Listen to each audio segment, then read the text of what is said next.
আল্লাহর জন্য হারাম ছেড়ে দিলে আল্লাহ কিভাবে সেটাকে হালাল বানিয়ে উত্তম করে ফিরিয়ে দেন। সবাই ফুল ভিডিওটা মনোযোগ সহকারে শুনবেন এবং সাহাবের নিয়তে ভিডিওটা শেয়ার করে অন্য ভাই বোনদেরকেও জানার সুযোগ করে দিবেন। হতে পারে তোমরা যা অপছন্দ করো সেটাই তোমাদের জন্য কল্যাণকর। সূরা বাকারা আয়াত 216। একটা সময় দোয়া মানে বুঝতাম না, আল্লাহকে আমার পছন্দ লিস্ট ধরিয়ে দেওয়া, ইয়া আল্লাহ ওকেই আমার করে দাও, ও ছাড়া আমি শেষ। অথচ ভুলে গেছিলাম আমি যাকে চাচ্ছি সে আমার জন্য ফিতনা নাকি রহমত সেটা আমার রবই ভালো জানেন। 2023-এর দিকে এক বৃষ্টির রাত হারাম রিলেশনটা ভেঙে দিছিলাম। ফোনের ওপাশ থেকে মানুষটা চিৎকার করে বলছিল তুমি আমাকে ছাড়া ভালো থাকতে পারবে না। সত্যি বলছি সেই রাতে মনে হচ্ছিল নিঃশ্বাস বন্ধ হয়ে যাবে। জায়নামাজে বসে শুধু বলছিলাম ইয়া মালিক তোমার সন্তুষ্টির জন্য ছাড়লাম, তুমি আমার ভাঙা অন্তর জোড়া লাগিয়ে দাও। আমি ভালো চাই না, কল্যাণ চাই।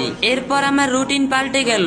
এক ইস্তেগফার দিনে 1000 বার, কারণ গোনাও মাফ না হলে দোয়া কবুলের দরজা খুলে না। 2 দুরুদ ইব্রাহিম প্রতি নামাজের পর 11 বার, কারণ নবীজি সাল্লাল্লাহু আলাইহি সাল্লামের উপর দুরুদ ছাড়া দোয়া আসমানে ঝুলে থাকে। 3 ইসমে আজমের দোয়া ইয়া হাইয়ু ইয়া কাইয়ুম বিরহমাতিকা আস্তাগিস তাহাজ্জুদের সেজদায়। 4 এটাই চাওয়া রব্বি আমার বিয়ে তুমি তোমার পছন্দে দাও, যে আমার দিন দুনিয়ার জন্য উত্তম তাকি কুররাত আইয়ুন বানিয়ে দাও।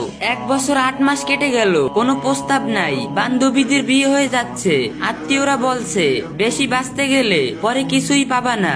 আমি শুধু মুস্কি হাসতাম, কারণ আমি তো ভাবছি না আমি আমার রবের বাসায় অপেক্ষা করছি।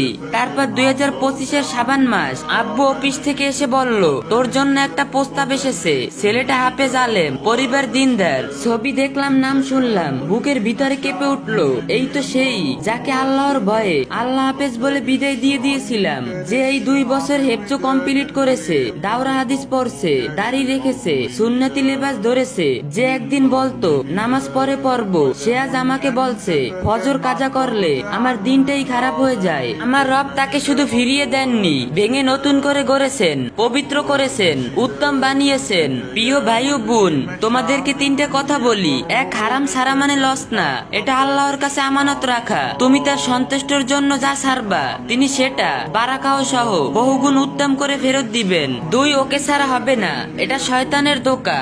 আল্লাহ বাদে সবাইকে ছাড়া বাঁচা যায়, আল্লাহকে ছাড়া কাউকে নিয়ে বাঁচা যায় না। 3, দেরি দেখে ভয় পেও না। ইউসুফ আলাইহিস সালামকে কুয়া থেকে সিংহাসনে নিতে 40 বছর লেগেছে, তোমার গল্পটা 2 বছরেই শেষ হতে পারে। আল্লাহ তাআলা সকল ভাই ও বোনদেরকে হারাম পথ ছেড়ে হালাল পথে চলার তৌফিক দান করুন, আমিন। সাহাবের নিয়তে ভিডিওটা শেয়ার করে অন্য ভাই ও বোনদেরকেও জানার সুযোগ করে দিবেন। ইসলামের যে কোনো বিষয় সুন্দরভাবে জানতে